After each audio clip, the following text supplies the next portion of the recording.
Welcome in this very short overview of the evaluation of career development policy at the international level. This is a pre-recorded short input for one of our webinar, which is going to be organized under one of the COAST activity on a critical perspective about career guidance and counseling. And the presentation goes to the work package 2, which is about the critical approaches to policy design in this field. I think there are different ways how we can address this issue in a nutshell. One way, as I already tried this out previously in the project, listing the different type of documents are available from different international stakeholders like the World Bank, the UNESCO, the OECD, the International Labour Organization, European Union, of course, and the agencies of the European Union or other international agencies in the Caribbean or in Asia or Africa as well. This time what I'm trying out is a very different approach and probably closer to hit the different scientific angle of the topic. Here I'm trying to compress the discussion into only a few slides, so basically 2 slides only for today, which are discussing why career guidance or career development as a policy and as a system had emerged in the last couple of decades. So let's see the first slide. As a reminder and probably also as a departure point, we may need to recall why career development or human development as such became important in different nations, in different countries, and how it all started. That's a very eminent example for the melting pot nature of career guidance as a scientific field, because here what we are mobilizing is a knowledge, basic knowledge about labor economics on one hand, on the other hand, sociology, and then how a different type of nations started to develop their own infrastructure, what had happened in public administration, and so forth, and then what are or what were the connections between these separated developments. So from the very first points, we need to emphasize that what we used to call vocational guidance, it's coming from the industrialization, and if we are recalling history, this is what we usually call the second wave of big industrialization or big industrial revolution, which is somehow in a timeline had started from the third part of the 19th century, and then if we really want to set a very clear border, then it's ended around the end of the First World War. So the big innovation which boosted employment and started to reshaping the landscape at least in North America and most of the European countries. And then, as I'm coming from Hungary, here want to highlight a couple of facts which are not the same ones all the time being recalled, like the previous work of Frank Persons and how in Boston the whole story of building a vocation, building career guidance as a profession had started, because I think almost all of the viewers of this presentation are familiar with this fact. But here I want to highlight the parallel development. So I think the fusion and understanding history and understanding the history of career guidance as an outcome of parallel development, instead of understanding it as something coming only from one route, even if it would be Frank Parsons or anybody else, it provide us a more structured understanding on the current way how we are developing policies and how we are actually criticizing policies and trying to establish better systems around vocational orientation. Even the word, the l'orientation, the French word, is coming from the French literature, also very frequently used, for example, in Hungary. So vocational guidance, career guidance probably is not the only name of the profession. So it's all started with industrialization and then the huge movement to the cities where unskilled labor were seeking for job opportunities without having very basic literacy skills or even situational awareness about how to find housing or food, shelter, and of course any type of paid job in big cities. Of course, there was no International Labour Organization that time, which was born as the outcome, as the end of the First World War, and was an institution originally of the League of Nations and now the United Nations. So all of these norms, what we know very well from the ILO, especially Convention 1, Convention 2, abandoning child labor and then providing basic safety nets around the labor force, was not present that time when Persson started his establishment in Boston. As you can see from this slide, and probably you are already reading the content here, the very parallel developments were present in Hungary, or that time it was the Hungarian Kingdom, more commonly known as a monarchy or Austro-Hungarian monarchy. In some of our articles, we provided very detailed developments of the history of career guidance in the monarchy.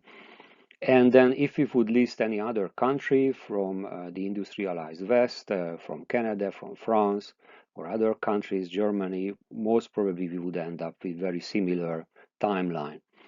So the development of guidance in one way was very strongly connected, and it's still connected, the changing nature of the labor market and how different type of occupations are shaping the structure of the society, and how people are trying to find their way to the labor market. So if we try to connect it, the work package 2 activities with work package 3 and work package 1 as well, within the same cost action, definitely here we are talking about the division of labor, and then the very traditional, like Persson himself, very traditional matching theories, or Holland also like a very well-established matching theory much later in the 20th century already.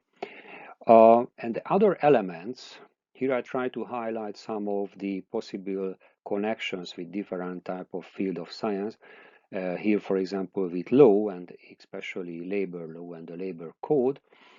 Of course, the labor codes emerged, the drafted labor codes emerged much later than industrialization and urbanization started around part of the globe.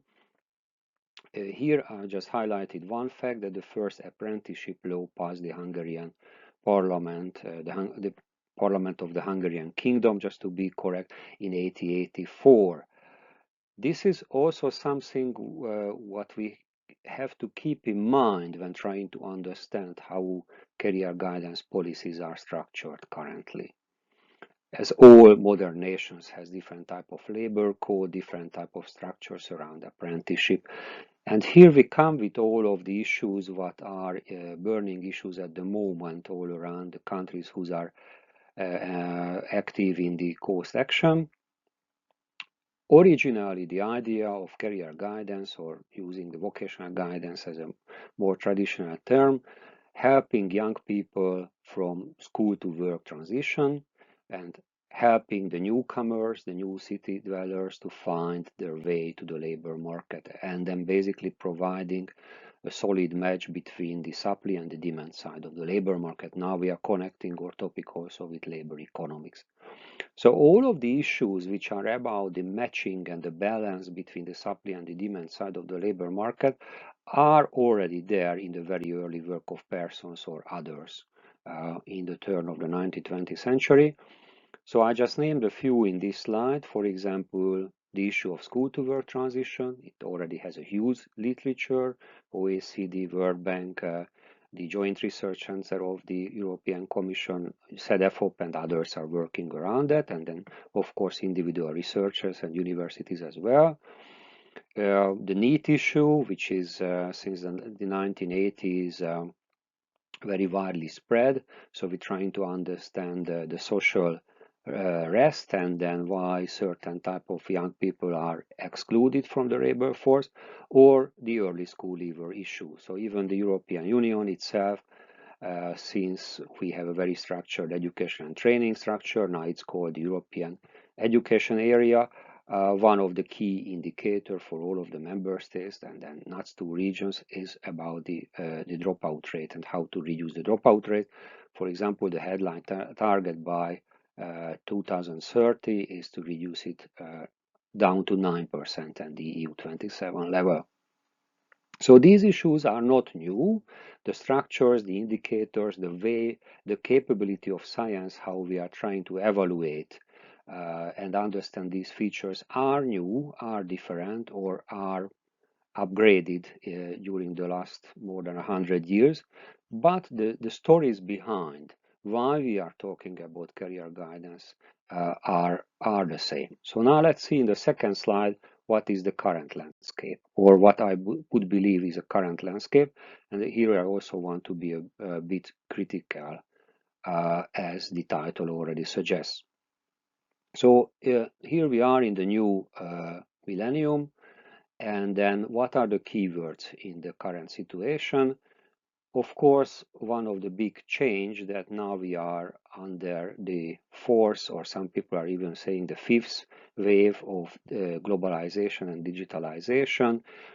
In some of the literature, they're saying that the fifth wave is basically connected with the megatrends like the innovation of the artificial intelligence and then impact in the labor market and in societies, climate change, geopolitical fragmentation after the COVID, or the new polarization, the new global polarization between the US, China, and the European Union in the middle. So these type of megatrends, of course, are also shaping the way how we are understanding the notion of career guidance and career development policies at the global level. And then new buzzwords became important: digitalization, flexibility of the labor force and flexibility of labor markets, and then inclusion policies. I'm not going to talk about inclusion policies, but again, it's a whole big chapter in the UN agenda, ILO agenda, or even the agenda of the European Union, just naming, for example, the social pillar structure of the European Union. So why it became more relevant than before? Of course, because the human capital development as an issue had arrived, and now it's an essential part of economics, labor, or education economics. Somehow the labor force became more and more educated, and it's as a chicken egg game. The educational level need to be upgraded as there are more modern technologies being used in the industry and later on in the service sector and so on. So in hand, the level of the human capital and the level of economic development of certain regions, certain countries became eminently important and cross-connected. So for example, one of the other abbreviation noticed in the slide, the global value chain, and where certain countries or regions like the European Union is at the moment very much lagging behind in research and development versus China and the US, and the gap is just widening in the last couple of decades. So it's one of the issue the current European policy documents addressing. So here the human capital development became essential. It's critical for a well-functioning society, but it's also critical for a well-functioning labor market. So here we go again. The career development became more important. And as the lifespan of individuals and the lifetime in the labor market became longer and longer, then we are adding another angle, which is the lifelong perspective. If I want to connect it with the theory of career guidance, this is very much connected with the developmental theories, so like we know very much super rainbow model or others. So one additional element on the job seekers, the individual, the counselee side is career adaptability became important. Again, it has a very robust literature, and one of the definition which is very much referred within at least the European Union, the career management skills in the last 15 years. So how to empower the end users, the individuals, and also families to be able to cope with the changing nature of the labor market. And then it's not only a once in a lifetime change, but then a continuous change based on the economic and social changes in the market. So in that way, in the last 100 years, we already able to observe a robust shift of the goal and the goal setting of career development or lifelong guidance policy and practice as well, because we are not anymore talking about only school to work transition and young people, but then we are talking about the whole lifespan and even the third age or the pension age, and then transitions from the labor market to pension. And the key drivers behind, and then I want to say just one more word about the critical elements. So key drivers behind all of these changes, which probably we need to address during the work of this working group and during the work of the cost activity as such, the human capital, human development issues, and behind there are different type of angles. If any of you are a labor economist who are going to listen this presentation, probably you have more to say on this. So what about the issue of labor productivity? In European English, we often call it like upskilling. So how we can make the labor force more productive, and because the real wage growth is one issue in certain economies, but it also have to come hand in hand with labor productivity. Otherwise, the fiscal situation wouldn't be so shiny in certain regions or countries. The technological development and the adaptation to this, or how to use the new technologies, how it's connected with career adaptability. Again, what's the role of career guidance system, career development system, and supporting structures around improving health, and then how can we reduce the cost based on that. It has some literature as well, what are the economic benefits and outcomes of career guidance interventions, and we have some evidence, and then different type of papers also within this network are available about the topic. And then last but not least, the social cohesion and social stability part, or I would like to call it regarding Africa and some other part of the globe, the social peace. So how can we keep social peace, especially in countries where there is a very young generation? So there are plenty of young people like in Egypt, Iran, and other countries, which is not the case at the moment within the European Union. And then just to close my intervention, I promise that I want to be critical as well. So one critical view about here, and here I want to quote Rousseau, and then one of his main work, which is about the social contract. We all know this piece of work, which is somehow the basis of modern welfare state or modern type of democratic state as such. We can connect Rousseau's statements to modern policies as well, flexicurity at the EU level, or decent work agenda based on the United Nations, the International Labour Organization working around that, or the UN SDGs, or they used to call them Millennium Development Goals, and then every decade the UN is updating these goals, which are all about somehow inclusion, then fairness, and other words are being used here.